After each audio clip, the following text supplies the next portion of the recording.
Shalom, shalom, Masha, Shabbat, shalom, Yeshala. Beautiful scenery. C'est une très jolie, comment on dit, zone ou région, où soit un joli espace, un beau cadre tranquille pour faire les vidéos, et voilà, tranquille. Donc cette fois-ci, je vais parler de la géopolitique, parce que c'est important. Et les Écritures nous disent, Amashak nous dit qu'on doit toujours veiller. Il nous dit qu'on doit toujours veiller. Donc, veiller donc, Amashak parle, il ne dit pas forcément, ouais, du coup, quand quelqu'un meurt, vous vous habillez tous en noir et que vous allez à la veillée de prière. Ah non, l'Éternel ne fait pas recours à ça. Ok, pour vous qui ne le savez pas, vous qui ne croyez pas, vous ne comprenez pas, l'Éternel ne fait pas recours à cette veille. Ah, que vous avez un examen qu'il faut veiller pour étudier. L'Éternel ne parle pas de cette veille-là. Ah non, ça c'est non, non, non, non, non. Ok. Donc nous allons lire trois préceptes pour parler de quelle veille l'Éternel nous parle. Comment il faut veiller. À Mashiach, de quel genre de veille il est en train de nous parler.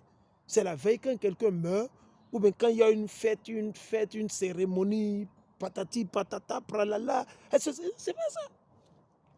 Est-ce que vous dites d'allumer la lumière dans la cour et de rester éveillé toute la nuit en guettant le voleur? Non. Non, si vous faites ça physiquement, vous n'allez pas dormir, vous allez mourir. Si vous ne dormez pas pendant une bonne période, vous allez vous affoler. Vous devez aller dormir pour vous rafraîchir et vous rajeunir et rester en santé. Donc beaucoup ne comprennent pas. Beaucoup ne comprennent pas. Donc nous allons lire deux ou trois préceptes. Si l'Éternel nous le permet, on va lire deux ou trois. C'est important que les frères comprennent. Alors nous allons partir dans, j'irai dans, allons avec Matthieu d'abord.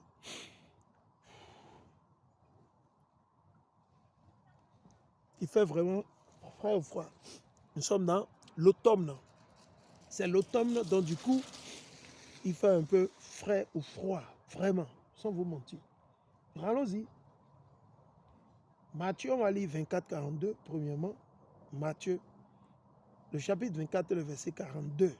Donc, prenez note, on vous a déjà dit, souscrivez sur notre chaîne YouTube, partagez, ok? C'est important. Matthieu 24 et on va lire 42.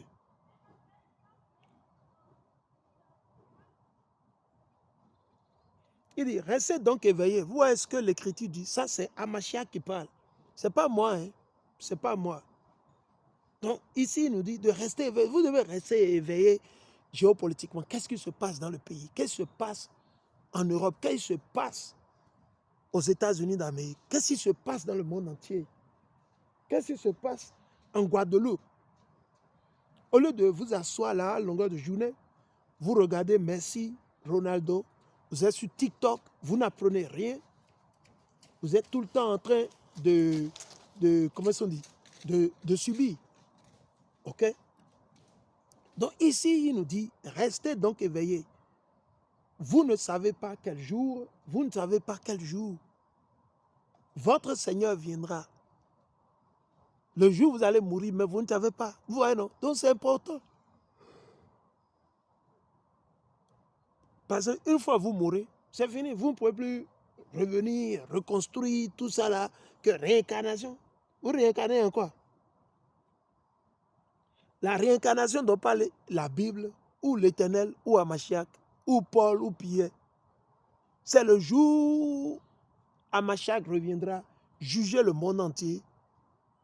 Les élus seront réincarnés, restaurés. Les élus, Abraham, Isaac, Jacob, les frères, nos aïeux qui ont servi Dieu. Et ceux qui n'ont pas servi Dieu seront tous ramenés en vie, jugés. C'est de ça qu'il parle. OK? Voilà. C'est le froid qui fait que j'ai agi comme ça. C'est le froid, il fait vraiment froid. Vous ne savez pas quel jour votre Seigneur viendra. Comprenez ceci. Le maître de maison ne sait pas à quelle heure de la nuit le voleur va venir. Et c'est vrai. Sinon, il resterait éveillé et il ne laisserait pas le voleur entrer chez lui. Vous avez vu, non? Donc c'est une parabole, mais c'est important. Vous devez savoir ce qui se passe. Vous devez avoir une idée. Vous pouvez même des fois même essayer de faire des analyses. Hein? Vous pouvez faire des analyses, vous donnez votre opinion. Aussi longtemps que vous ne transformez pas votre opinion en prophétie ou votre opinion en je ne sais pas en quoi, juste pour séduire le peuple et la masse et puis tuer les gens. Non.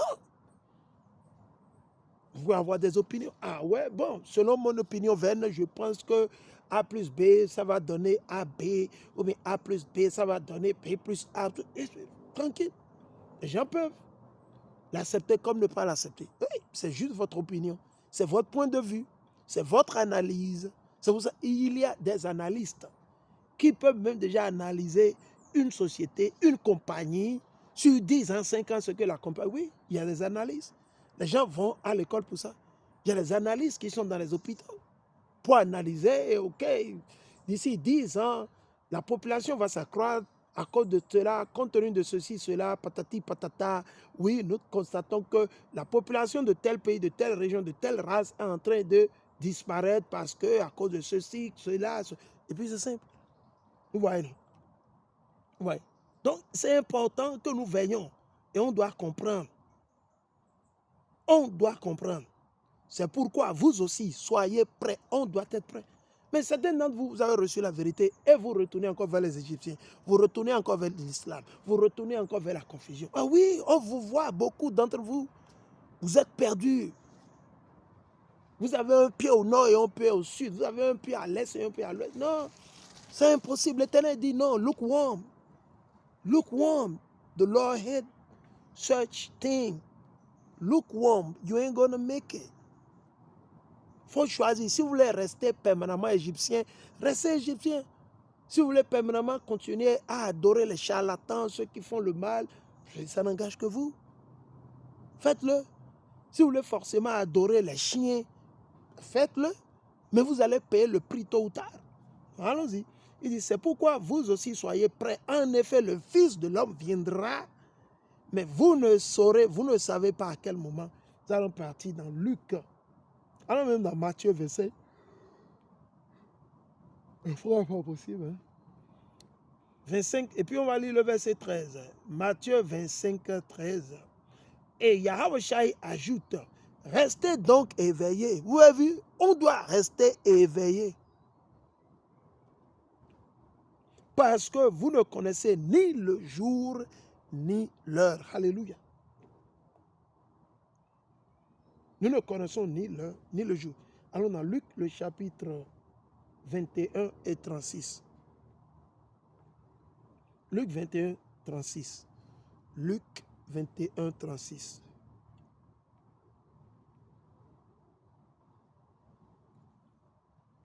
Luc 21, 36.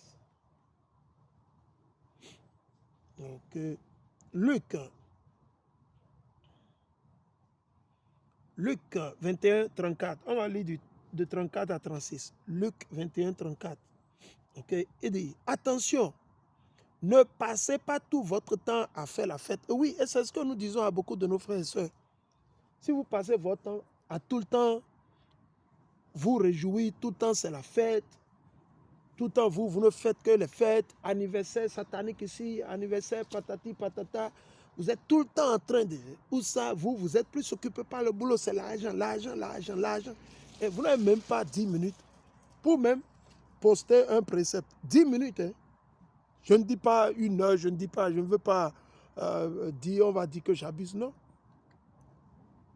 Même si même si vous faites 2 préceptes pour 10 minutes, c'est déjà bon. Et si tout le monde faisait 2 préceptes, imaginez, il y aura un changement le plus vite possible. Vous voyez, non? À boire ou à vous faire du souci pour votre vie. Vous avez vu, l'Éternel dit non. À travers Amachek. Sinon, le jour du Fils de l'homme viendra quand vous ne l'attendez pas. Le filet prend les poissons par surprise. Et c'est ça, vous serez pris par surprise. Maintenant, certains, malgré qu'on le dit, ils vont toujours se rebeller et continuer dans le mal, la méchanceté. Okay. Ils seront pris au filet. Il dit, de la même façon, ce jour-là surprendra tous les habitants de la terre. Le jour où Amashak reviendra, le jour où les anges de mort, de destruction vont commencer par visiter la terre, il y aura la mort, les morts, la destruction partout. Ah ouais? Ne dormez pas. Ne dormez pas. C'est ce que l'Éternel est en train de nous dire. Ne dormez pas. Priez sans cesse. On doit prier sans cesse. Alors vous aurez la force de supporter tout ce qui va arriver. Imaginez. Imaginez, imaginons. Alors vous aurez la force de supporter tout ce qui va arriver et de vous tenir debout devant le Fils de l'homme. C'est important. Vous voyez, non? C'est très important. Vous ne pouvez juste pas faire ce que vous voulez. Ah, patati, patata. Non. Le temps dans lequel nous sommes, c'est un temps précieux. Profitez, étudiez et partagez même ces deux préceptes, trois préceptes. Partagez.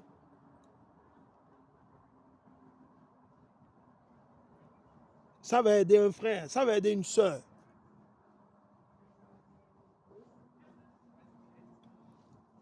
Ça va aider quelqu'un. Ok? Allons vers Marc, le chapitre 13, le verset 33 et le verset 37. Le verset 33 et le verset 37. Ok.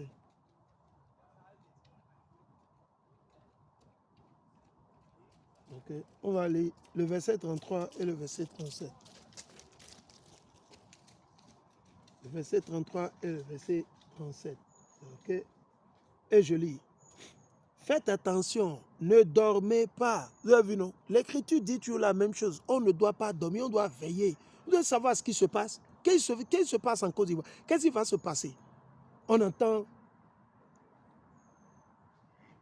que les panafricains, ils vont réagir dans les élections qui arrivent, par exemple au Cameroun sûrement, les élections qui arrivent en Côte d'Ivoire, les élections qui arrivent au Bénin, et les panafricanistes, et nous attendons que c'est comme si, comme ça, que le peuple, il fera vote sanction, comme ils l'ont toujours fait. Le peuple a toujours fait vote sanction, et nous le savons au Bénin. Mais les 10 ans passés, le peuple n'a pas su faire ses votes sanctions. Le peuple n'a pas su faire. Parce que le peuple a été sodomisé par qui? Par Talon Patrice. Le peuple a été lobotomisé par qui? Patrice Talon. Le peuple a été mystifié, maudit par qui? Patrice Talon. Ah oui, là, on vous le dit. Le plus bandit de tous les bandits, c'est Patrice Talon. Ah ouais, nous on voulait. Lui, il est né pour être bandit et être voleur. Et on va lire les préceptes bibliques pour démontrer ce que nous sommes en train de dire. On va vous le montrer. Ok? C'est sa vie, ça, c'est son parcours, ça.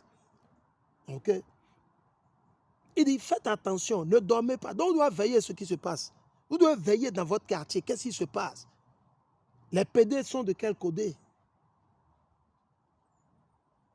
Ok? Vous voyez, non? Les démons sont où? Les rebelles sont où? Vous devez savoir qui est qui.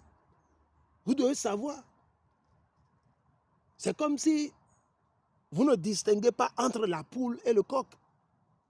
C'est comme si vous ne distinguez pas entre la feuille amère et la feuille sucrée. Ou, comme on dit, le bois sucré et le bois amer. Vous ne distinguez pas. C'est-à-dire qu'il y a quelque chose qui ne va pas de votre côté.